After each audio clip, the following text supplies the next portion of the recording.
When Claire's brother suddenly showed up after years of silence, she thought maybe, just maybe, he wanted to reconnect with their aging mother. But then a letter arrived from the courthouse.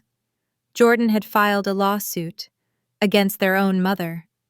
He claimed she was mentally incompetent and accused Claire of manipulating her to steal everything. The man who never called, never visited, now wanted control of it all. And when Claire read his private emails, one sentence kept echoing in her head. "I just want that damn house." That's when Claire knew. If you've ever had family turn on you when money got involved, this story will hit home. Claire didn't just fight back, she exposed everything. Hit that like button if you believe justice should always come with truth, and don't forget to subscribe for more real revenge stories like this. Claire Morrison never imagined her retirement years would be spent battling her own brother in court. At 58, she had left her career as a registered nurse 2 years prior, hoping for a slower pace and more time with family, especially her mother Janice. Janice Morrison was 82, a retired elementary school teacher who still wore pressed cardigans and read the Sunday paper with a red pen to underline grammar mistakes. She had been diagnosed with mild cognitive impairment 2 years earlier. Some days were good, others, not so much. But Janice was still herself, sharp-tongued, independent, and fiercely proud. She needed support, not control. That's why Claire moved into the family home in Little Rock, Arkansas. It wasn't an act of charity, it was love. She didn't do it out of obligation or guilt. Claire genuinely enjoyed sitting on the porch with her mother, sipping coffee while the neighborhood slowly woke up. Her older brother Jordan? He lived 2 states away in Dallas. Claire hadn't seen him in nearly 5 years. He didn't visit for birthdays or holidays. The last time he called was Thanksgiving, and even that had felt rushed, like he was checking a box. Still, Claire wasn't bitter.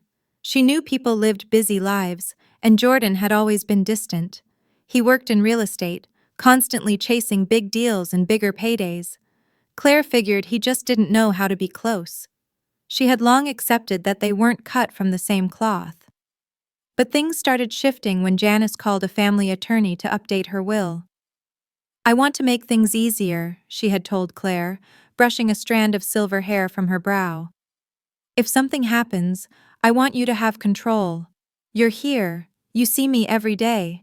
That makes sense, doesn't it?" Claire hesitated at first. Taking over financial power of attorney and estate planning sounded official. It felt like a lot. But the lawyer assured her it was standard, protective. Janice's assets would remain in her name, and Claire would simply have the authority to manage them if needed. There was no rush, just a prudent step forward. Claire agreed. Papers were signed.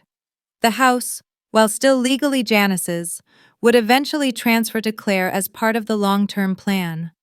What Claire didn't know, what none of them expected, was that someone else had been paying closer attention than they realized. 2 weeks later, Jordan showed up unannounced. Claire was in the garden when his black Mercedes pulled into the driveway. She barely recognized him at first. He had lost weight, dressed sharper than ever in a tailored suit jacket, despite the southern heat. He didn't hug her, just gave her that same tight smile she remembered from childhood. "Where's Mom?" he asked, stepping over her flower bed. Inside, the reunion was civil, cordial even. Janice was thrilled, though a little confused. "Is it Thanksgiving already?" she asked, squinting. Jordan chuckled awkwardly. "Just missed you, Mom. Wanted to see how you're doing." He stayed for the weekend, taking long walks with Janice, asking about her medications, checking through drawers. Claire found it odd, especially when she caught him photographing bank statements and pill bottles with his phone. When she asked him about it, Jordan smiled and said, "Just making sure everything's on the up and up." That night, Claire emailed her mother's attorney. Something about Jordan's sudden appearance, his interest in finances, it didn't sit right. By the following Thursday, Claire got her answer. A certified letter arrived, addressed to both Claire and Janice. It was a notice of legal petition, Jordan had filed for full guardianship of their mother, claiming she was no longer mentally fit to make decisions. Worse, he accused Claire of elder abuse and undue influence, alleging she had manipulated Janice into signing over assets. Claire felt like the wind had been knocked out of her. Her hands trembled as she read the document. "He's trying to declare you incompetent," she told her mother, her voice cracking. Janice stared at the letter. Then she looked at Claire. "Well," she said calmly, "that ungrateful boy just declared war on the wrong woman." Claire had spent her entire adult life helping people in crisis, but she'd never imagined she'd be the one under attack, especially not from her own brother. The day after receiving the court papers, Claire drove to her attorney's office with Janice sitting beside her in the passenger seat. Lipstick perfectly applied, scarf tied at the neck like she was headed to afternoon tea. Not a legal battle. "I want to see that letter again," Janice said, adjusting her glasses. "I want to read what my own son thinks of me." Claire hesitated. "It's upsetting, Mom." "I'm not dead yet," Janice snapped. "Let me see it." She read the document in silence. Her face didn't flinch until the line where Jordan accused her of being mentally incapable of sound decision-making. "Does he think I don't know what day it is? I balance my checkbook better than most people your age," she said, waving the paper. Claire reached over and squeezed her hand. "He's not doing this because he's worried about you," she whispered. "He's doing this because you wanted me to handle the house." Janice blinked. "I gave birth to a snake." At the attorney's office, things became clearer. Jordan had filed a petition in probate court requesting full guardianship over Janice and her estate. If the judge granted it, Jordan would gain legal control of Janice's finances, health care, and living arrangements. Claire would have no authority, no rights at all. To make matters worse, Jordan included claims that Claire had been isolating their mother, limiting contact with other family members, and exerting manipulative influence. "It's textbook manipulation," the attorney said. "He's trying to paint you as the controlling daughter and himself as the rescuer." Claire was stunned. "I'm the one bathing her when she forgets how. I'm the one who checks if she's taken her meds." Janice leaned forward, her voice steady. "He's never even asked me what medications I take." The attorney nodded. "It's a classic play for control. He's hoping the court won't look too closely, that they'll just assume age equals incapacity." Claire clenched her fists. "Then we'll make them look closely." That night, after dinner, Claire pulled out her laptop and started gathering everything. Every medical note, every appointment log, every calendar entry. She opened emails, hundreds of them, from the last 2 years. She printed screenshots of texts where she updated Jordan on Mom's health and got one-word replies or complete silence.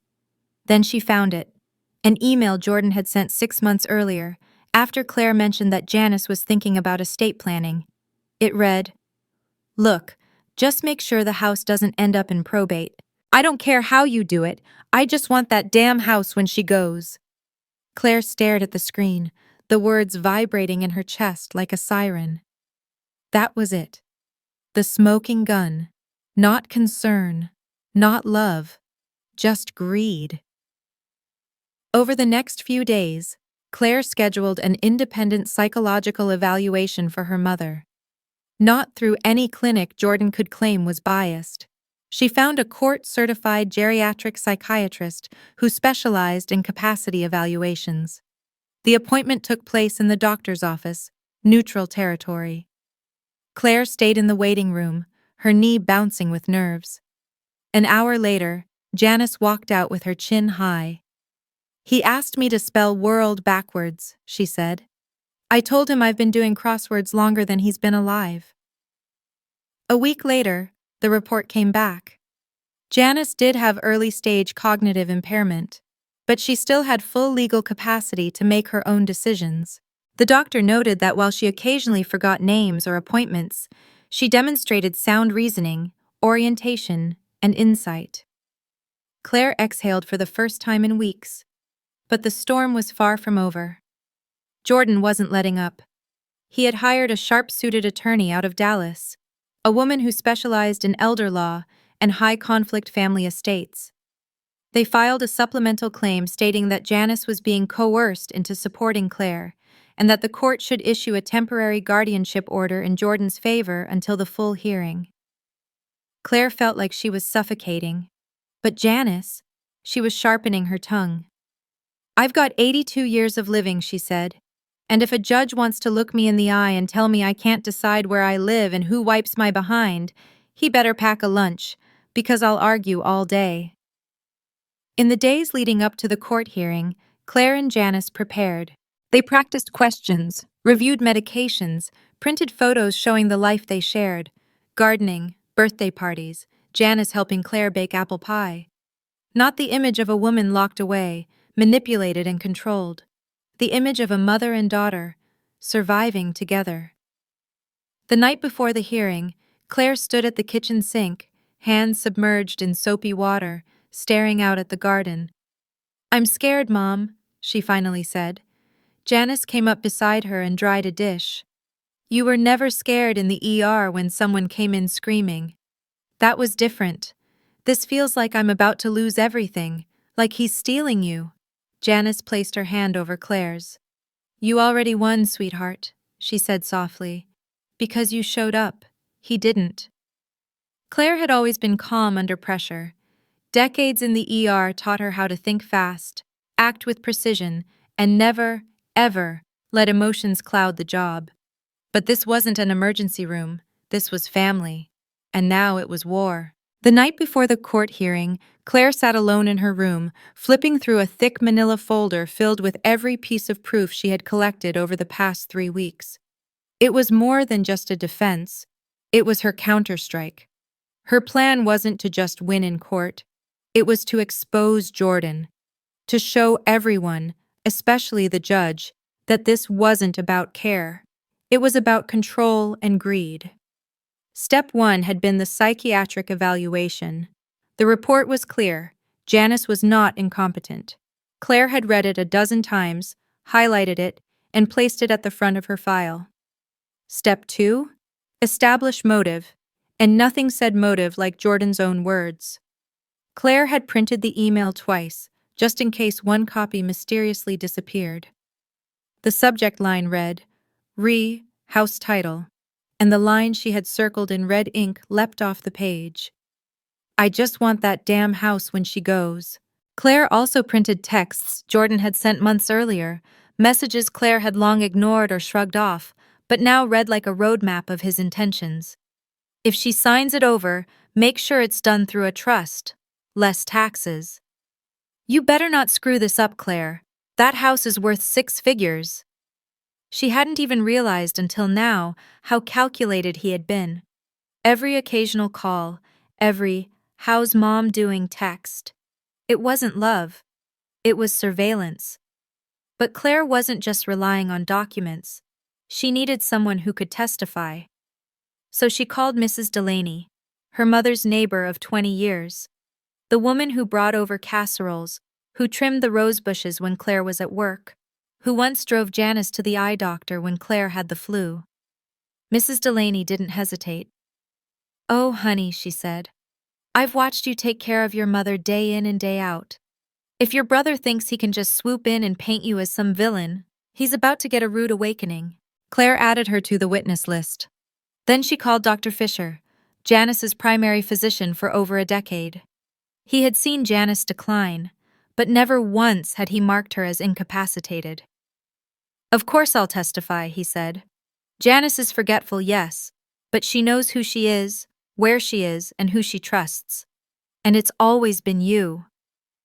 Claire felt stronger after every conversation, like pieces of armor were being added one by one. Meanwhile, Jordan was radio silent. No texts, no emails, no apologies, just legal motions and subpoenas. Claire had no idea what tricks he or his attorney might pull in court, but she wasn't walking in unprepared. She printed photos of her and Janice, gardening together, laughing over puzzles, sitting on the porch during a rainstorm with matching fleece blankets. These weren't the actions of a woman being held hostage. They were the small, quiet joys of a daughter keeping her promise. She even dug out Janice's old planner. In it were handwritten notes from the past year. Claire refilled my thyroid meds. Claire took me to the park today. Claire makes me feel safe. Claire stared at those words for a long time. Safe. Not controlled, not manipulated. Safe. And that's when she realized Jordan didn't just want to take their mother's house. He wanted to rewrite their mother's entire story. He was betting on the court seeing an old woman and assuming weakness. He was betting no one would look deeper. But Claire was going to make damn sure they did. The morning of the hearing, Claire dressed Janice in her favorite navy blue dress and brushed her mother's hair until it shone like silver threads. Janice tucked her crossword book into her purse, just in case it gets boring, and Claire smiled despite the knot in her stomach. As they headed to the courthouse, Claire took a deep breath. This wasn't just about winning. It was about protecting the one person who had never stopped protecting her. And now, it was her turn. The courthouse hallway smelled like old carpet and strong coffee. Claire sat with Janice beside her on the bench outside the probate courtroom, trying to steady her breathing as the minutes ticked by. She had rehearsed this moment in her mind for weeks, knew exactly what she would say, what she would present, but now that it was real, her palms were sweating. Jordan arrived 5 minutes before the hearing, walking confidently down the hall in a charcoal suit and sunglasses like he was heading into a real estate seminar. He barely glanced at Claire. Instead, he greeted his lawyer, an impeccably dressed woman named Marlene Grant, with a handshake and smirked like victory was already his. Marlene turned and gave Claire a quick once-over, then her gaze landed on Janice. "Oh," she said with thinly veiled surprise. "You brought your mother." Janice raised an eyebrow. "Well, it is my competency hearing, dear. I figured I ought to show up." Claire almost laughed, but held it in. She could feel the shift starting already. Inside the courtroom, the judge, a measured man in his 60s with kind but analytical eyes, called the hearing to order. Jordan's side went first. Marlene's argument was calm, clinical, precise. She laid out Jordan's concerns: Janice's age, the memory lapses, Claire's concerning level of control over finances and medical decisions. She painted a picture of a daughter who had strategically inserted herself into the center of Janice's life and might be motivated by personal gain. Jordan sat still, arms crossed, nodding solemnly like the dutiful son. But the moment Claire's attorney rose, everything changed. "Your Honor," she began, "we don't just have rebuttals, we have proof." First came the doctor's report from the independent geriatric psychiatrist, formally stating that Janice was competent, understood her legal affairs, and had freely made her decisions. The judge read it carefully. Marlene shifted in her seat. Then came the witness testimonies. Mrs. Delaney took the stand first. She spoke softly but firmly, explaining how she'd seen Claire care for Janice with patience and love, how Jordan hadn't visited in years, not once dropped by to check on his mother. "He only showed up when he heard the house might change hands," she said. "And he didn't even bring her favorite pie." The courtroom chuckled lightly. Even the judge smiled. Next came Dr. Fisher. He reviewed Janice's health history and directly debunked the claim that she lacked capacity. "I'd trust this woman to run a PTA meeting," he joked. "She still tells me what vitamins I should be taking." Then Claire's attorney delivered the final blow, the email. Displayed on a screen for the entire courtroom, Jordan's words echoed through the silence. "I just want that damn house when she goes." Claire watched the judge's eyebrows rise slowly. Marlene tried to object, claiming it was taken out of context, but the judge shut her down. Then Claire was called to testify. She spoke calmly, clearly. She described the nights Janice wandered the hallway, unsure if she'd taken her medication. She explained how she helped with baths, cooked every meal, drove to every doctor appointment, not for money or inheritance, but because it was her mother, her only remaining parent, her closest friend. "I'm not trying to take anything from my brother," Claire said, her voice steady. "But he's trying to take our mother from herself." Finally, Janice took the stand. Despite her age, she sat tall and unflinching. When asked why she trusted Claire over Jordan, she didn't hesitate. "Because she's here," Janice said. "She's always been here. Jordan calls once a year, usually from an airport lounge. Claire calls from the next room when she hears me cough." Jordan shifted uncomfortably in his seat. "If anyone's manipulating anyone," Janice continued, eyes narrowing, "it's the son who suddenly remembered I exist when a piece of property came into play." That was the moment it shifted. Claire saw it, not just in the judge's face, but in the room. The energy had changed. The mask Jordan wore cracked just slightly when he realized the narrative he built had just crumbled in public view. He leaned in and whispered something to Marlene. She nodded but looked less confident now. The judge called a short recess. As Claire helped Janice to her feet, she looked over and met Jordan's eyes for the first time all day. He wasn't smirking anymore. There's something deeply satisfying about watching a manipulator get exposed, especially when it happens under oath. If you've ever had to fight lies with truth, you know how sweet justice can be. Tap.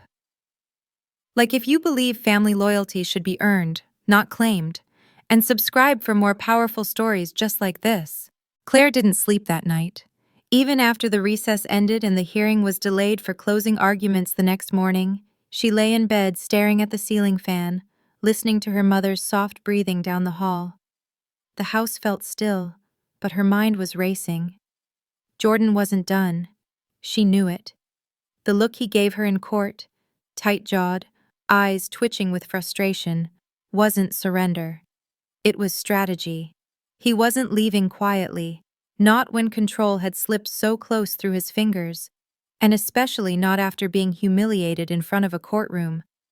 Claire rose early and made coffee, double-checked her exhibits, and laid out Janice's medication log, dated and labeled, for the 100th time. She even printed color copies of the handwritten planner entries Janice had made. Every detail mattered. Jordan had underestimated her. She wasn't going to underestimate him. At 8:00 a.m., her attorney called. "He's filed an emergency motion," the voice on the other end said. "He's trying to challenge the psychiatric report, claims the evaluation was biased and demands a second opinion." Claire blinked. "He's saying the doctor was biased? It was court-appointed." "Yes, but he's arguing the scheduling and proximity gave you an unfair advantage. It's a delay tactic, but if the judge allows it, it could stall everything." Claire felt the pressure building behind her ribs. How long would that push things back? A few weeks, maybe more. "No," Claire said flatly. "We can't let that happen. My mom's the one being dragged through this. I won't let him stretch this out until she's too tired to fight." There was a pause on the line. Then the attorney said, "We'll fight it, but come in early. Be ready for anything." Claire agreed, and then she did something she hadn't done in years. She opened her old nurse's locker box and pulled out a USB drive. On it were years of backup files from her home care logs, patient tracking spreadsheets, medication schedules, legal documents she had helped families draft when dementia worsened. She found the section she had once created as a case study, supporting cognitive capacity in elder patients, documentation methods. It wasn't for court, it was for truth.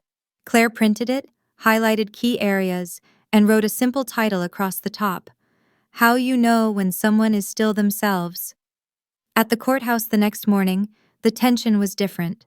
Jordan looked rattled, even though he tried to hide it behind an expensive tie and an overconfident walk. Claire watched him closely. He was no longer the smug brother who thought this would be easy. He was a man scrambling to cover tracks, realizing too late that the person he tried to discredit had receipts, years' worth.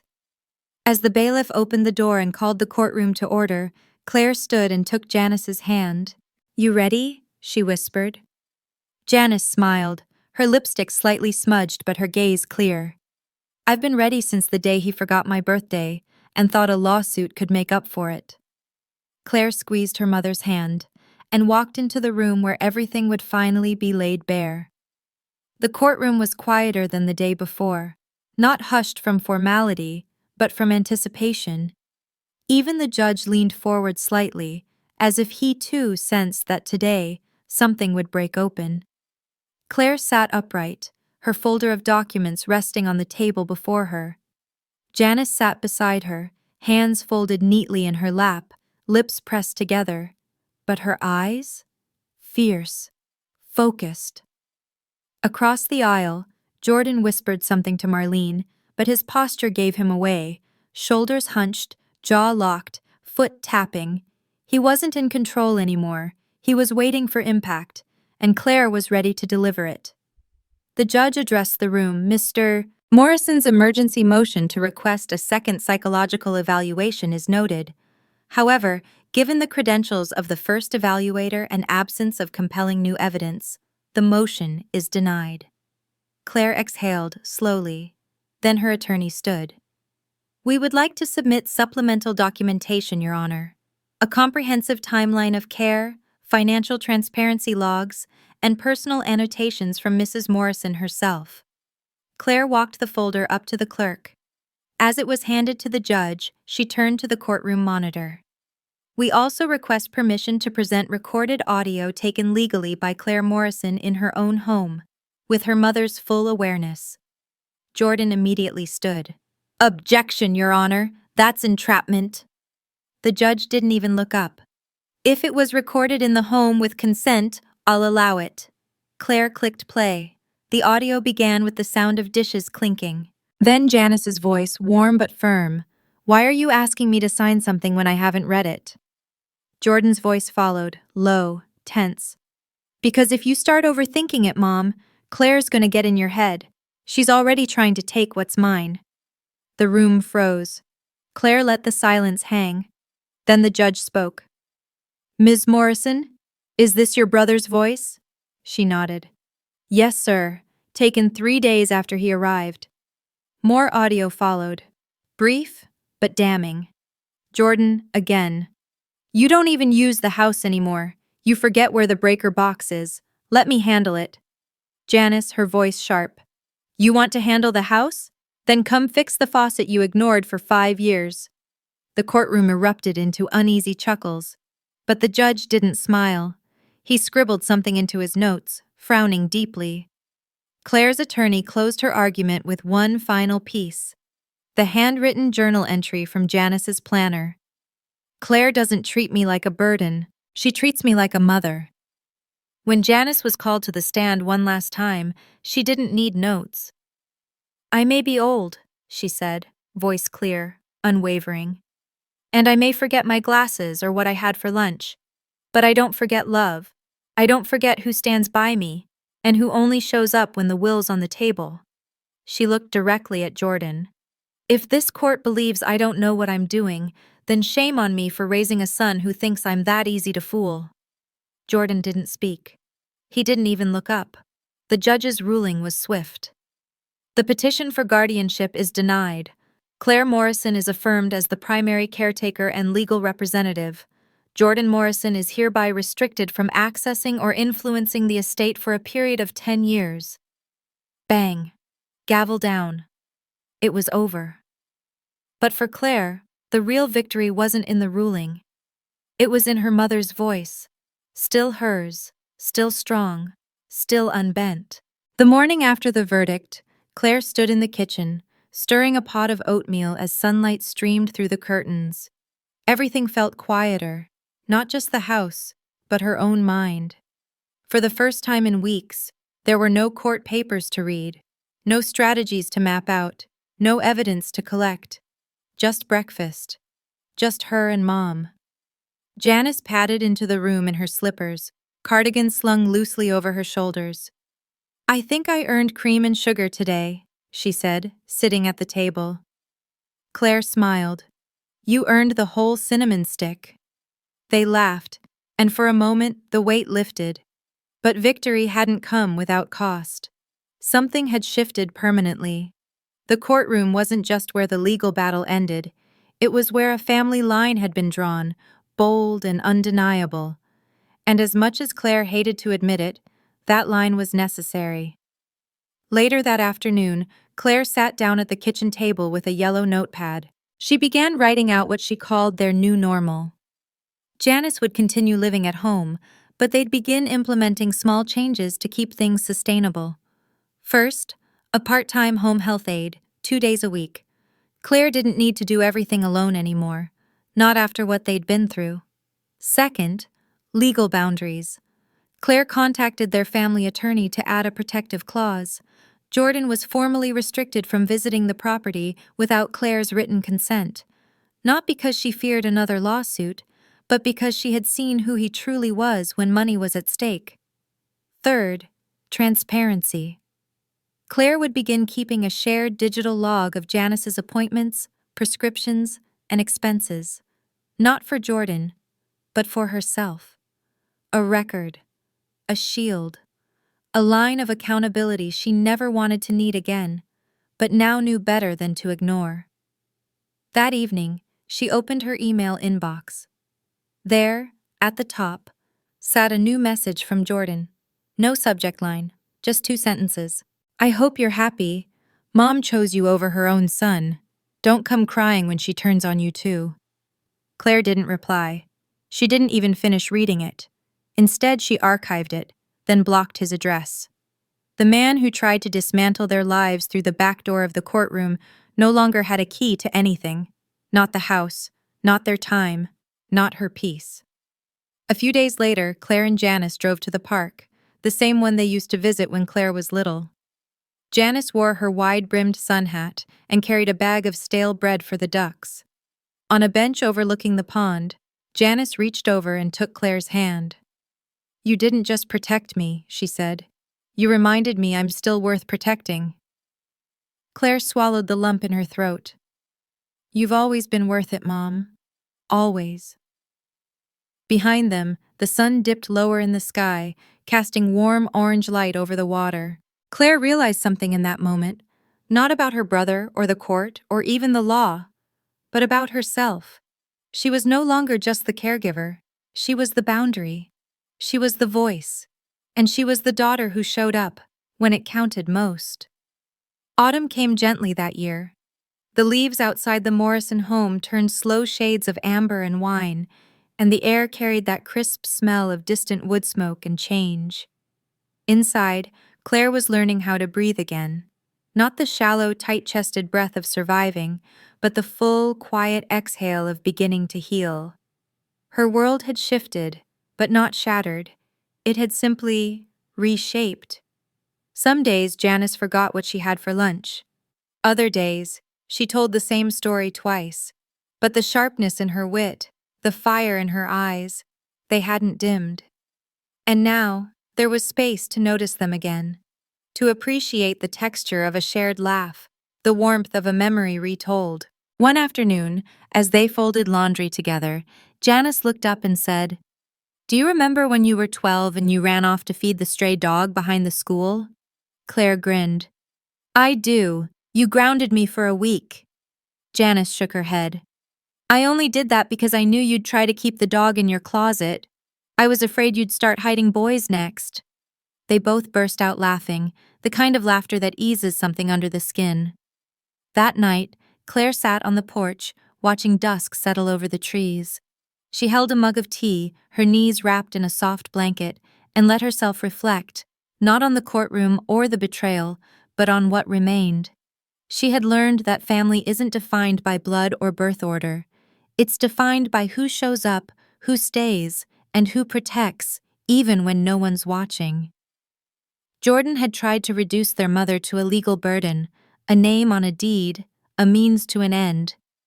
But Janice was so much more, a teacher, a survivor, a woman who had raised 2 children and still had enough strength to stand up in court and call out the truth. Claire had always admired her mother, but now she respected her in an entirely new way, not just for the woman she had been, but for the woman she still was. A few weeks later, Claire attended a local caregiver support group. She didn't speak at first, just listened. Then, one evening, she raised her hand. "My name's Claire," she said softly. "I'm taking care of my mother. And I just went through a legal battle with my brother that nearly broke us." The room quieted. "But it didn't," she continued. "Because love doesn't fold under pressure. It gets sharper.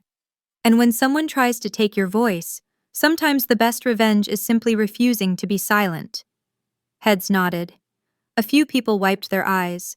In the parking lot afterward, a woman approached her.